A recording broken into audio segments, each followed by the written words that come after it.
Salut à tous, je me nomme Doumia. Je vous souhaite la bienvenue sur notre page. Aujourd'hui, que l'examen de fin d'année approche à grands pas, l'examen du bac dans certains pays, c'est en juin. Précisément, la Côte d'Ivoire, l'examen du bac se fera dans le mois de juin.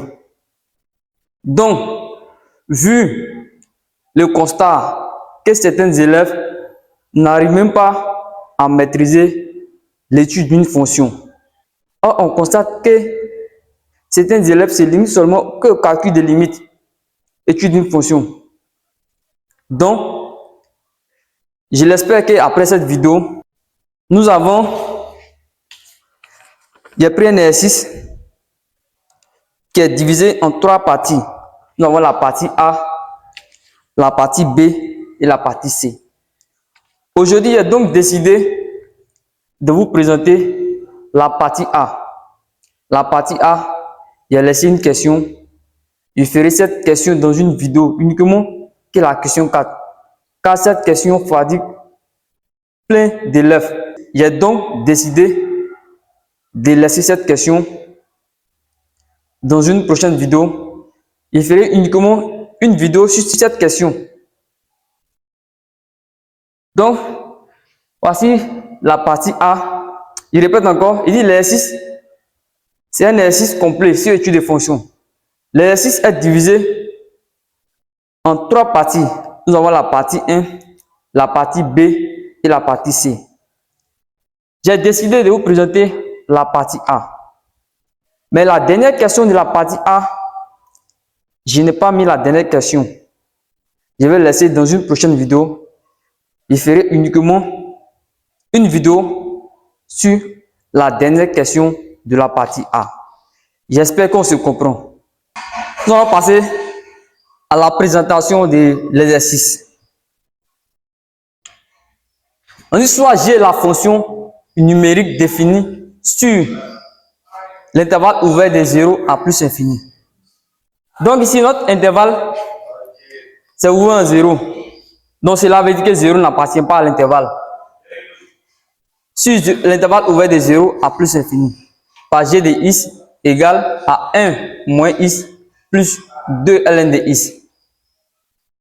La première question ici, on dit calcule les limites de G en 0 et en plus infini.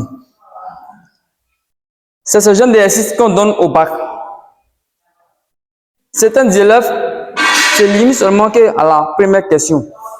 Donc, après cette vidéo, vous allez maîtriser intégralement l'étude d'une fonction.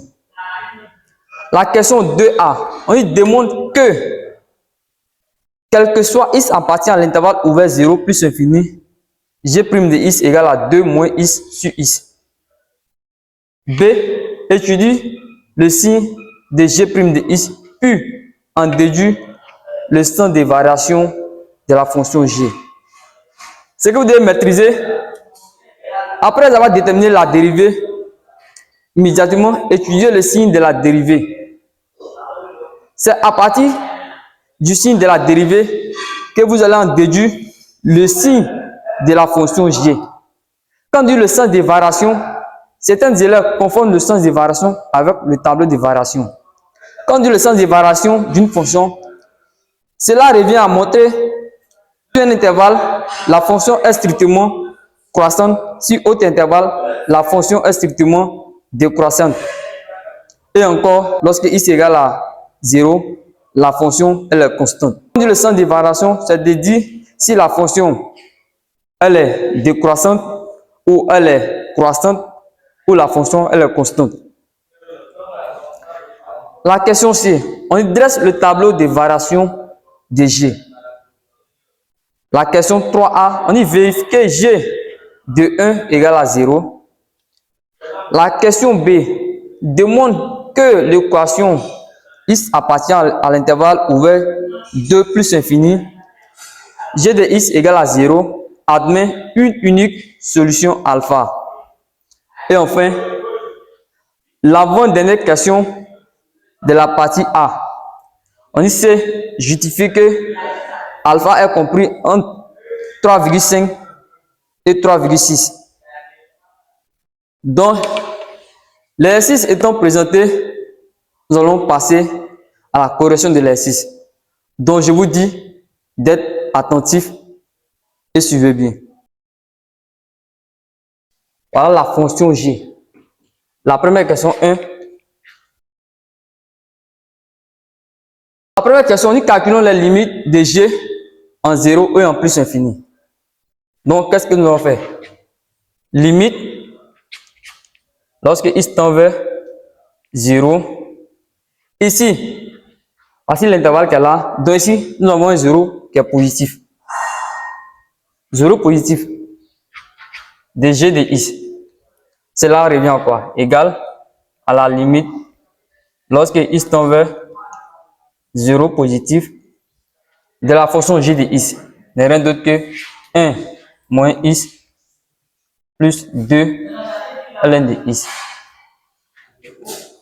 Égal à quoi ici? Limite lorsque x tend vers 0 positif de la fonction G de x.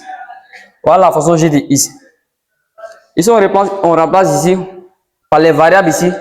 Les variables ne seront d'autres que les x. C'est eux qui varient. Or, immédiatement, on remarque quoi? Une limite de référence. Limite lorsque x tend vers 0 positif de la fonction ln de x. Ça veut bel et bien que ça donne moins infini. Donc, immédiatement, la fonction donne moins infini. Pourquoi cette fonction donne moins infini? On va la justifier. Donc, car limite lorsque x tend vers 0 positif de la fonction 1 moins x, cela revient immédiatement à 1.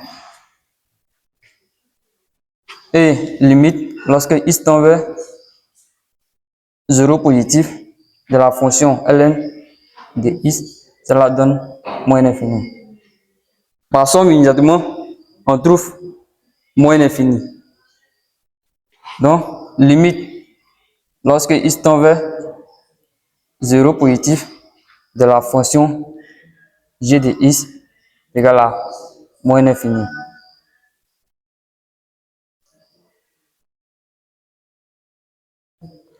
Nous avons répondu à la première question. Nous passons à la limite lorsque x tend vers plus infini. Donc, limite lorsque x tend vers plus infini de la fonction g de x, cela revient à quoi? À la limite, lorsque x tend vers plus infini de 1 moins x plus 2 ln de x. Ici, on remarque que les variables ici ne seront d'autres que x. Donc, on va remplacer d'abord. Quand vous voulez calculer une limite, remplacez toujours pour voir si vous n'avez pas une forme indéterminée. Donc, nous allons vérifier ici.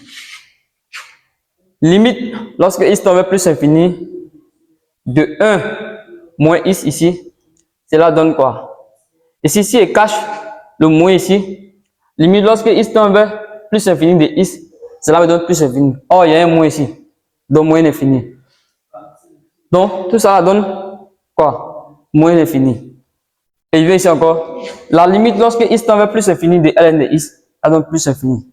C'est comme, il y a une forme déterminée du type moins infini plus infini. Cela revient à infini, infini.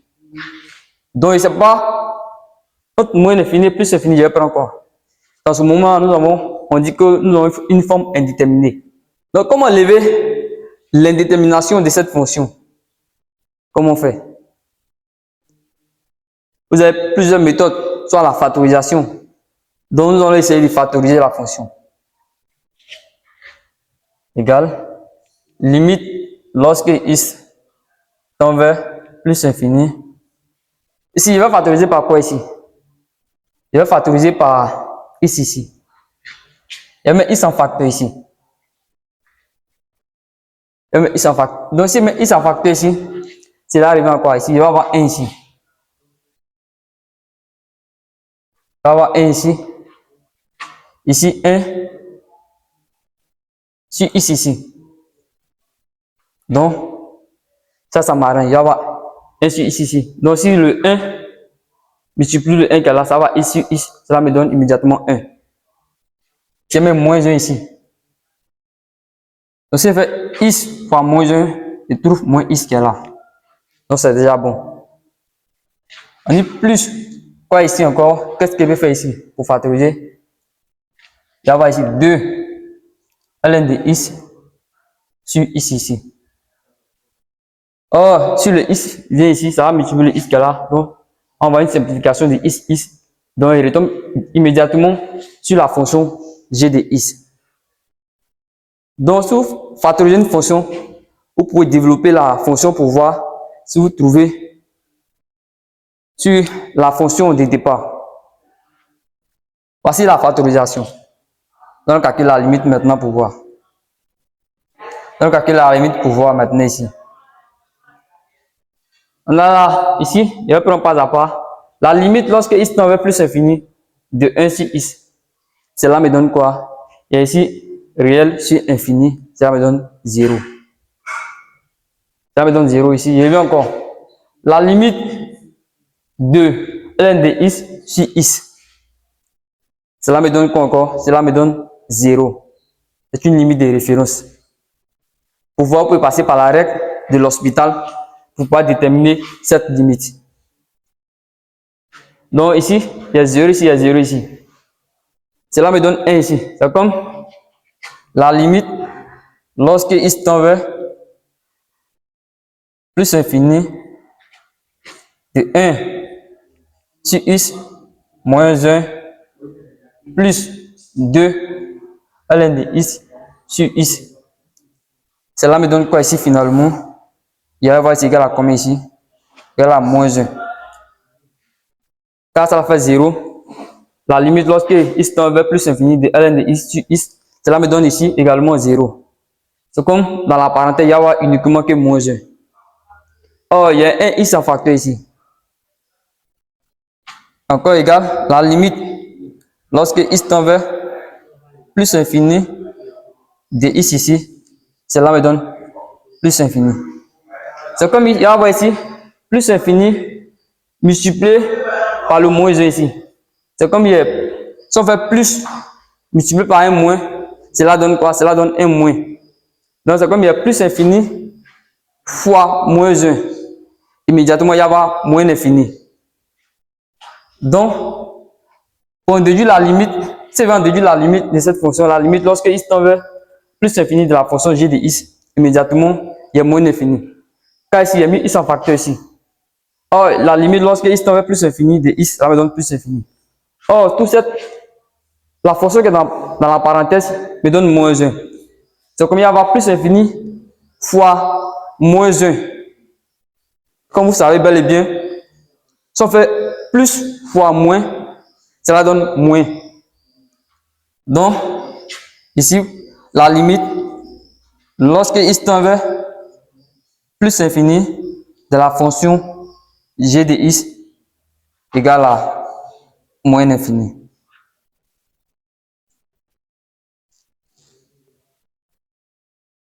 Donc, nous avons répondu à la première question. La première question, elle est très simple. Mais certains élèves se compliquent la vie. Voici la première question. La limite lorsque x tend vers 0 positif. Pourquoi 0 positif? On travaille sur l'intervalle, quel que soit, x appartient à l'intervalle ouvert de 0 à plus infini. Donc ici, on a un 0 positif. Donc la limite lorsque x tend vers 0 positif de g de x, on a trouvé moins infini.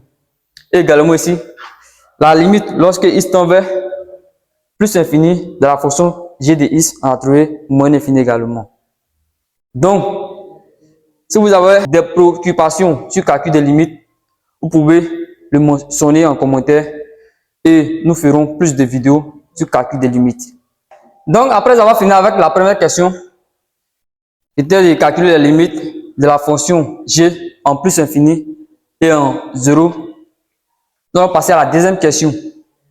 La deuxième question, 2a, on y démontre que quel que soit x appartient à l'intervalle ouvert en 0 plus infini, g' de x égale à 2 moins x sur x. Deuxième question, 2a. Démontrons. Voilà la question 2a qu'on nous demande. On dit quel que soit x appartient à l'intervalle qu'elle a, démontrer que g' de x est égal à 2 moins x sur x. Comment on fait? Très très simple. Je vais vous montrer la rédaction, comment rédiger. Je vais dire quoi? Ici, on va écrire g est dérivable. G est dérivable sur l'intervalle donné 0 plus infini. Et quel que soit x appartient à l'intervalle donné encore 0 plus infini, g' de x est égal à quoi? Je vais prendre la fonction g de x, je vais la dériver. Donc g' de x est égal à quoi ici? 1 moins x plus 2 ln de x. ln de x. Alors la fonction g' de x. Donc, quel que soit x appartient à l'intervalle 0 plus infini, tel que g' de x me donne quoi ici? C'est bel et bien la dérivée de 1. La dérivée de 1, c'est quoi? C'est 0. La dérivée de moins x n'est rien d'autre que moins 1. Donc ici, je vais mettre moins 1. La dérivée de 2, elle est x. Ici, le 2 ici est multiplié, est constant qui est multiplié par une variable, elle de x varie ici. Donc, on va la dériver. Or, vous savez, bel et bien, la dérivée de ln de x n'est rien d'autre que 1 sur x. Donc, plus 2 fois la dérivée de ln de x, qui est 1 sur x. Regarde à quoi ici encore? Ici, on va voir ici, moins 1 plus 2 sur x. 2 sur x. Donc, cela revient encore. Regardez bien la fonction qu'on doit démontrer. Donc, ça revient encore ici. Cela revient. Je vais faire x fois moins 1 ici. Donc, cela va donner quoi? Moins x plus 2 sur x. Il est rendu au même dénominateur. Donc, il va permettre seulement ici. Et on voit le 2 ici. Donc, ça va être 2 moins x sur x. Donc, pour conclure, qu'est-ce qu'il dit? Quel que soit x appartient à l'intervalle 0 plus infini, g' de x est égal à quoi ici? Égal à 2 moins x sur x. Quel que soit x appartient à l'intervalle 0 plus infini. Voilà, nous avons trouvé la réponse demandée. G' de x est égal à 2 moins x sur x. Donc, on finit avec la question 2a.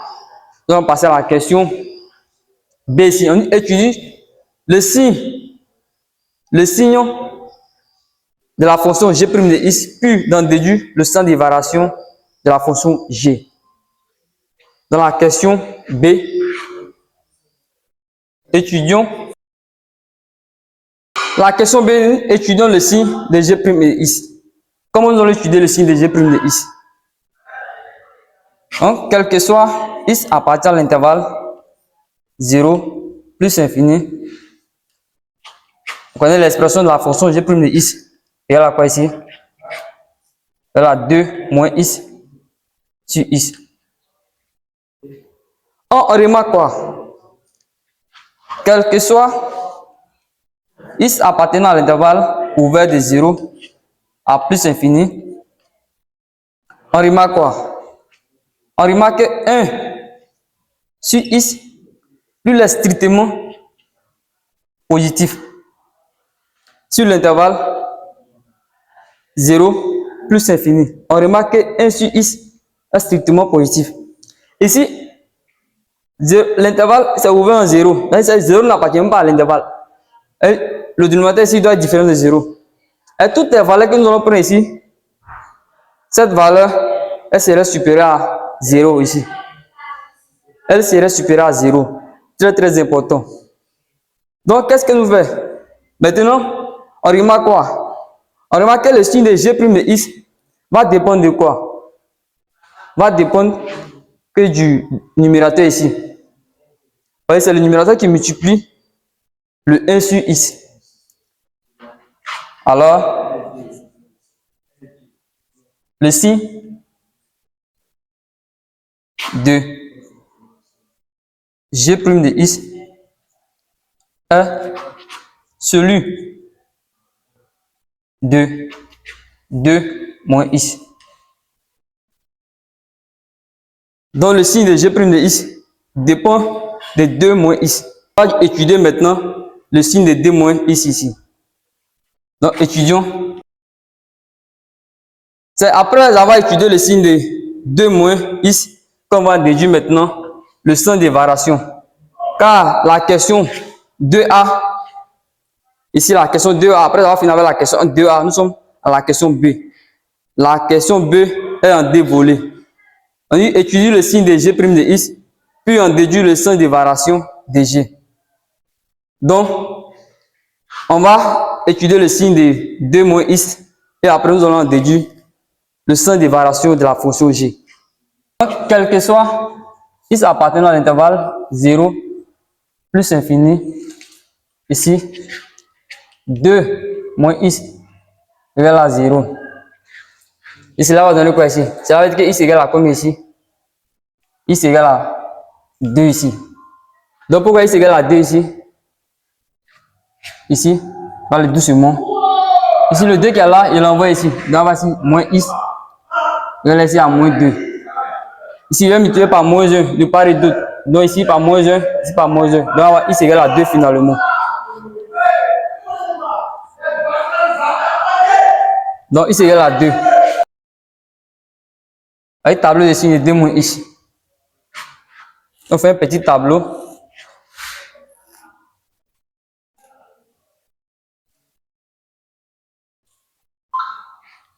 Ici.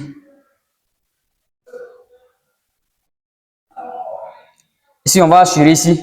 Car on a montré que dans l'intervalle qu'elle a 0 n'appartient pas à l'intervalle. Donc, on va assurer en 0. Donc, 0 ici. On a 2 ici. Plus infini ici.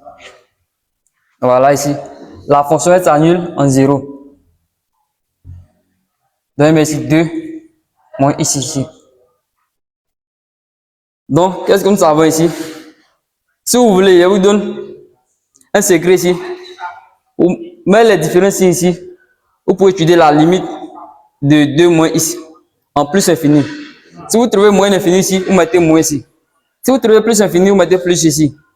Ou également, vous faites le signe contraire de A ici, la fonction qui est ici, vous faites le signe contraire ici. Comme c'est négatif ici, donc on va quoi ici? Positif ici. Ou également, vous calculez la limite de la fonction qui est là. Si vous trouvez moins infini ici, vous mettez moins ici. Oh, ça va s'annuler, ça va donner plus. Également, si vous trouvez plus infini ici, vous mettez plus ici, donc ça s'annule ici. Donc, on va calculer la limite de cette fonction. La limite de cette fonction, lorsque x tend vers plus infini, de la fonction 2 moins x ici. C'est à cause du moins qu'elle a, on va avoir moins infini. Donc ici, il y a même le moins ici. Ici, ça annule ici. Donc ici, finalement, il y avoir plus ici. Donc, qu'est-ce qu'il peut dire? Il dit, quel que soit x appartient à l'intervalle ouvert 0, 2, la fonction g' de x, elle est comment? La fonction g' de x, elle est strictement supérieure à 0. Si vous mettez ici la fonction, si vous mettez ici supérieur ou égal à 0, la fonction ne serait plus strictement croissante. Elle serait immédiatement croissante. On ne dira pas que la fonction elle est strictement. Mais si vous mettez ici la fonction, ici, si vous mettez signe de strictement ici, supérieur à 0, on dit que la fonction elle est strictement croissante. Et reprend. Si vous mettez g' de x supérieur ou égal à 0, pour en déduire le sens des variations de la fonction g, on ne dira pas que la fonction g elle est strictement croissante. On va dire immédiatement que la fonction g est croissante. Si vous mettez le signe supérieur ou égal, j'espère qu'on se comprend. Et encore, quel que soit x appartenant à l'intervalle de 2 ou k plus infini, on met la fonction g de x, elle est comme ici. Ici, la fonction g' de x est inférieure à 0. Nous avons étudié le signe de la fonction g' de x. Comme la question B était dévolée, qui était d'étudier le signe de la fonction g, puis d'en déduire le sens des variations de la fonction g, nous allons en déduire maintenant le sens des variations de la fonction g. Après avoir étudié le signe de la fonction g' de x, immédiatement nous allons en déduire le signe ou même le sens des variations de la fonction g de x. Donc, déduisons le sens des variations de g de x. Et soit x appartenant à l'intervalle qui est là, de 0 à 2, 0, 2, g' de x, elle est comme ici, g' de x, elle est strictement supérieure à 0. Alors la fonction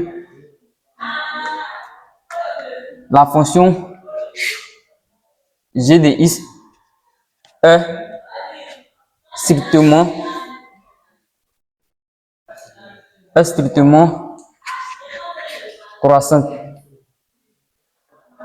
strictement croissante. Sur l'intervalle 0, 2. Également, quel que soit x appartenant à l'intervalle 2 plus infini, 2 plus infini, g' de x est supérieur à 0, alors la fonction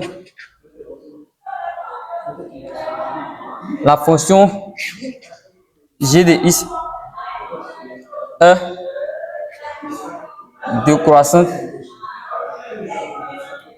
décroissante sur l'intervalle 2 plus infini. Donc, nous avons déduit le sens des variations de la fonction g. Et que vous devez retenir pour en déduire le sens des variations de la fonction g, cela dépend du signe de la fonction g' de x. Donc, si vous trompez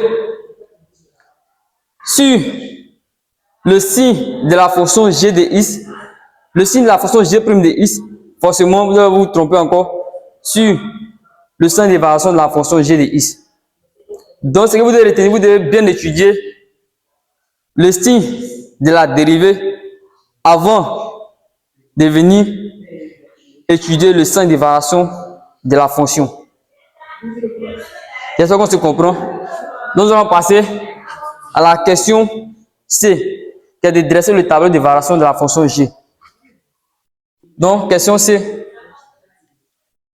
Dressons le tableau de variation de g.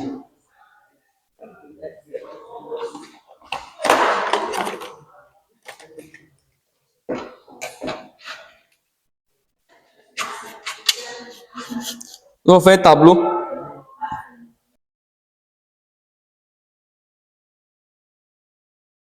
Voilà ici. La fonction ici, sur l'intervalle 0 plus infini, on voit que l'intervalle est comment? En 0. C'est ouvert en 0. Donc, ça veut dire 0 n'appartient pas à l'intervalle ici. Donc, on va assurer ici.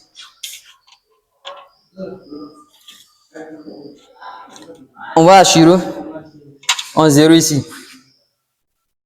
Donc, ici, ça annule ici. En 2 ici. Or, le signe ici, on a mis ici quoi? Négatif ici, positif ici. Ça, la fonction ici, de 0 à 2, la fonction elle est comment? Elle est croissante.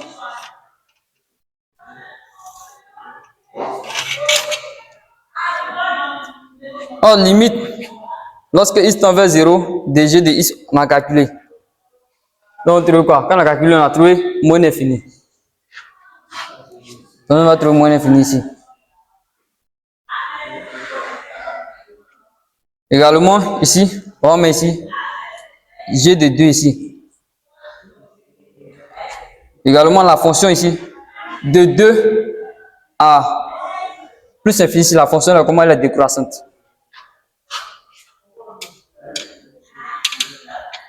La fonction ici, elle est décroissante.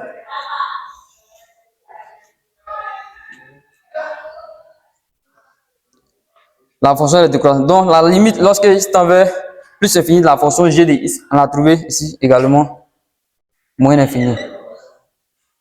Donc, voilà notre tableau de variation ici. Vous calculez g de 2, vous mettez la valeur ici. Donc, voilà notre tableau de variation. C'était la question C. Après avoir fini avec la question C, qui était de dresser le tableau de variation de la fonction g, nous allons passer à la question 3a. La question 3a, il s'agit de vérifier que la fonction g de 1 égale à 0. Donc, vérifions.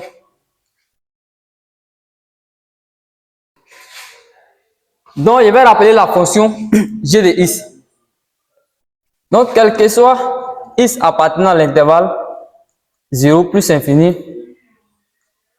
la fonction g de x est égale à combien? 1 moins x plus 2 ln de x. Voilà la fonction g de x. Donc, qu'est-ce qu'elle fait aussi? Elle dit quel que soit x appartenant à l'intervalle 0 plus infini, g de 1, c'est comme il remplace x par 1 ici. G de 1 égale à quoi? Partout où il va x dans la fonction g de x, il remplace par 1. Donc, il y a 1 ici. Ici, c'est moins x, donc il remplace par 1 ici. Donc, il y a moins 1. Plus 2 ln de 1. Or, ln de 1 n'est rien d'autre que 0. Donc, s'il y a 0 fois 2, ça me donne 0. Donc, 1 moins 1, cela me donne 0. Donc, quel que soit, x appartient à l'intervalle 0 plus infini, g de 1 est bel et bien égal à 0. Donc, il reprend ici. Il y a ln de 1 qui me donne 0. C'est comme il y a 2 fois 0 qui fait 0. Ici, il y a 1 moins 1, ça me donne 0. Donc, en conséquent, la fonction g de 1 égale à 0. Donc, nous allons passer à la question B ici. La question B, on dit démontre que l'équation, quel que soit x appartient à l'intervalle 2 plus infini, g de x égale à 0, admet une unique solution alpha. Donc, la question B.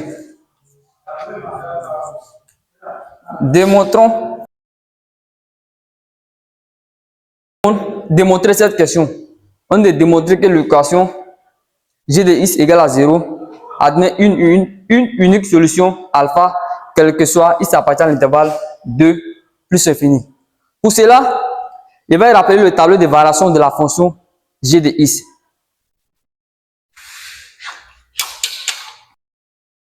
Il va rappeler le tableau de variation de la fonction g, car cela va m'aider énormément. La question, on dit démontre que l'équation, quel que soit x appartient à l'intervalle 2 plus infini, g de x égale à 0, admet une unique solution alpha. Donc ici, il va assurer ici, car 0 n'appartient pas à l'intervalle. Donc ici, il va assurer ici. Donc ici, il y a moins infini ici. La limite lorsque x tend vers 0, positif, moins infini ici. La limite lorsque x tend vers plus infini de la fonction g, fait moins infini ici également. Donc, ils ont pris l'intervalle. On a démontré que l'équation g de x égale à 0 admet une unique solution alpha lorsque x appartient à l'intervalle qu'elle a de 2 à plus infini. La fonction, elle est comment? Elle est strictement décroissante. Donc, c'est pour cela que j'ai rappelé le tableau de variation de la fonction g. Donc, qu'est-ce qu'il va dire?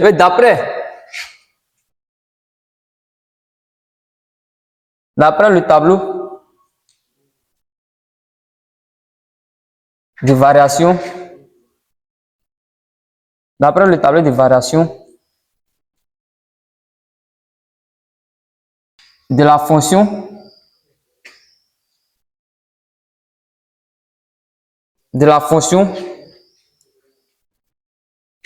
g de x est, comment ici, est dérivable et est strictement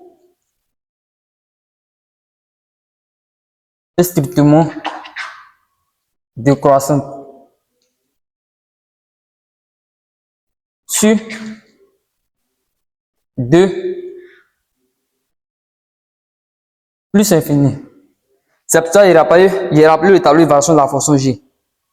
Donc, d'après le tableau de variation, on remarque bien que la fonction g de x, elle est dérivable et strictement décroissante sur l'intervalle qu'elle a, l'intervalle ouvert de 2 à plus infini. La fonction g est dérivable et strictement décroissante sur l'intervalle 2 plus infini. Cela entraîne quoi? On dit cela entraîne que g de x réalise une bijection de l'intervalle donné 2 plus infini vers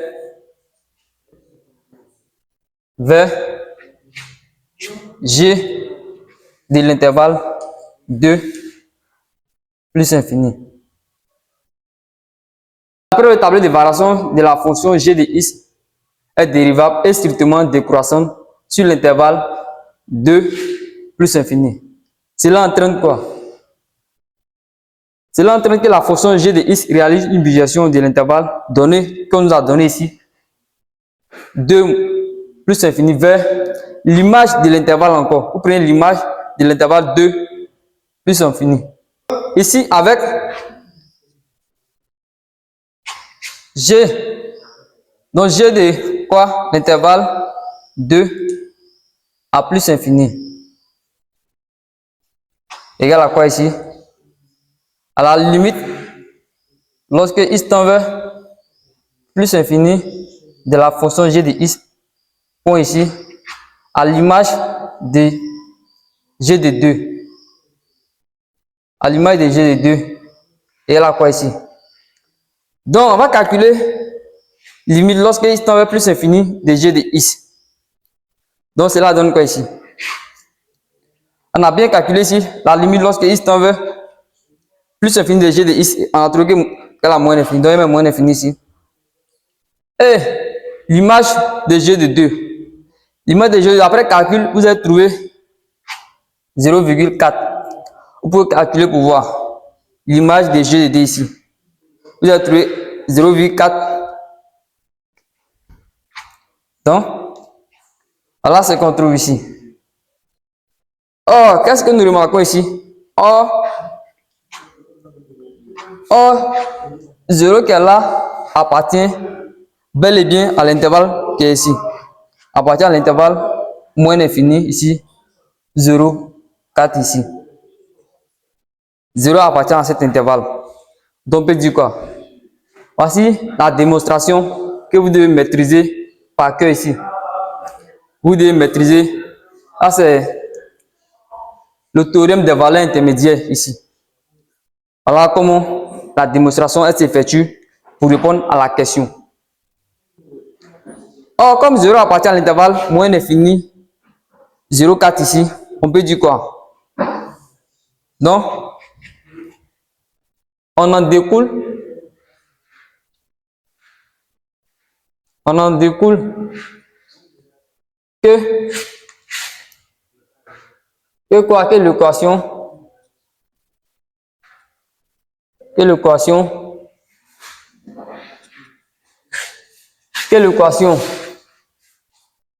quel que soit x à partir de l'intervalle 2 plus infini, g de x égale à 0, admet une unique solution alpha. Une unique solution alpha. Voilà comment vous devez maîtriser la démonstration, les étapes à connaître. Si on vous pose ce genre de questions, voilà comment vous devez répondre. D'après, ici on regarde l'intervalle ici, donné ici. Alors l'intervalle donné ici, on voit que la fonction g de x était quoi? Était strictement décroissante. Donc d'après le tableau de variation de la fonction g de x, d'abord g de x est comme elle est dérivable et elle est comme encore, elle est strictement décroissante sur l'intervalle donné, l'intervalle ouvert 2 à plus infini. Donc ce qu'on a écrit, cela entraîne quoi? Cela entraîne que la fonction g de x réalise une bijection de quoi? De l'intervalle ouvert de 2, l'intervalle donné ici de 2 à plus infini, vers l'image de cet intervalle. L'image de l'intervalle qu'elle a, donc avec l'image de l'intervalle qu'elle a ouvert en 2 plus infini, cela donne quoi ici? On va calculer la limite lorsque x tend vers plus infini de la fonction ici, c'est g de x. Et après, nous allons calculer g de 2 ici. G de 2 ici. Si on calcule la limite lorsque x tend vers plus infini, de g de x, immédiatement, on aboutit à moins infini ici. Ici, à ma gauche ici, je mets les plus petites valeurs ici. Donc, je mets moins infini ici. Et encore, g de 2 ici. Après calcul, vous allez constater que g de 2 égale à 0,4. Donc, je mets 0,4 ici. Or, qu'est-ce que vous avez dit? Vous avez dit encore, comme on a dit de montrer que g de x égale à 0. Or, 0 appartient bel et bien à l'intervalle qu'elle a. 0 appartient à l'intervalle qu'elle a, l'intervalle ouvert de moins infini à 0,4. 0 appartient à l'intervalle qu'elle a. Donc, immédiatement, de là, on peut en déduire que l'équation, quel que soit g, l'intervalle donné, quel que soit x appartient à 2 plus infini, g de x égale à 0, admet une unique solution alpha. Voilà comment s'effectue en quelque sorte la démonstration. Cette question fatigue plein d'élèves, mais voilà comment répondre à cette question. Ici, nous allons passer à la dernière question. On dit la question C, qui est de justifier que alpha est compris entre 3,5 et 3,6. Nous passons à la dernière question, qui est la question C. Mais ce n'est pas la dernière question de la partie A, mais c'est l'avant-dernière question. Dans une prochaine vidéo, je vais faire la dernière question. La dernière question, elle est un peu longue. Donc, dans une prochaine vidéo, il ferait uniquement que la dernière question. Voici l'avant-dernière question de l'exercice, partie A. On dit justifier alpha. Donc ici, justifions. C'est pour justifier que alpha est compris entre 3,5 et 3,6. Cela est très simple. Là, cela me rappelle comment répondre à cette question. On va rappeler la fonction g de x ici. Donc, quel que soit x appartenant à l'intervalle 0 plus infini, notre g de x était égal à quoi ici? 1 moins x plus 2 ln de x. Donc, qu'est-ce que nous allons faire? Nous allons calculer g de 3,5 et après g de 3,6. Et après, on va faire le produit. Si g de 3,5 multiplié par g de 3,6 est inférieur à 0, immédiatement, alpha sera compris entre 3,5 et 3,6. J'espère que me fait comprendre. Je répète encore, il dit, pour vérifier cette question, la condition que alpha soit compris entre 3,5 et 3,6, il faut que g de 3,5 multiplié par g de 3,6 soit inférieur à 0. Si elle est inférieure à 0, immédiatement, on peut conclure que alpha est compris entre 3,5 et 3,6. Donc, je vous dis, let's go, allons-y. Donc, calculons.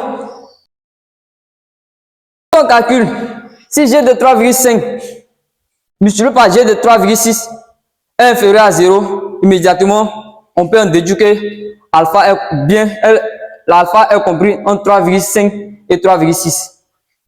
Donc ici, g de 3,5.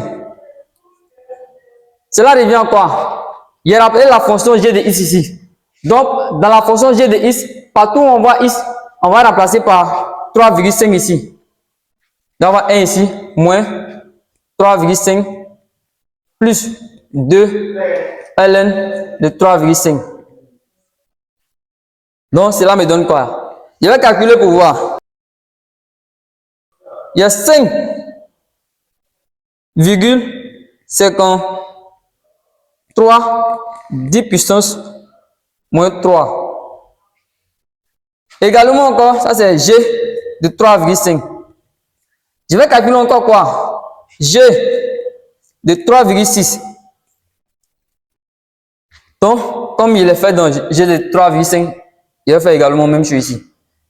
Moins 3,6 plus 2 ln de 3,6. Je vais calculer encore pour voir. Je donne moins 0,4 ici. Donc voilà ce que trouve la valeur de g de 3,6. Or, si je prends le produit g de 3,5 multiplié par g de 3,6, cela est bel et bien inférieur à 0. Donc, comme cela est inférieur à 0, immédiatement, alpha, cela est compris entre 3,5 et 3,6. Voilà l'avant-dernière question de l'exercice partie A. Si vous avez des difficultés encore, vous pouvez dire, on va faire plus de vidéos au fur et à mesure que vous reprenez, vous allez finir par voir la main et à l'examen. Je vous assure que vous aurez plus que 12 à l'examen. Si vous maîtrisez bien l'étude des fonctions, à chaque année, on constate que l'étude des fonctions, elle est présente dans le compos du bac. Si la vidéo vous a été utile, n'hésitez pas à vous abonner et activer la cloche de notification pour ne pas rater nos prochaines vidéos. C'était Doumbia, on se dit à la prochaine.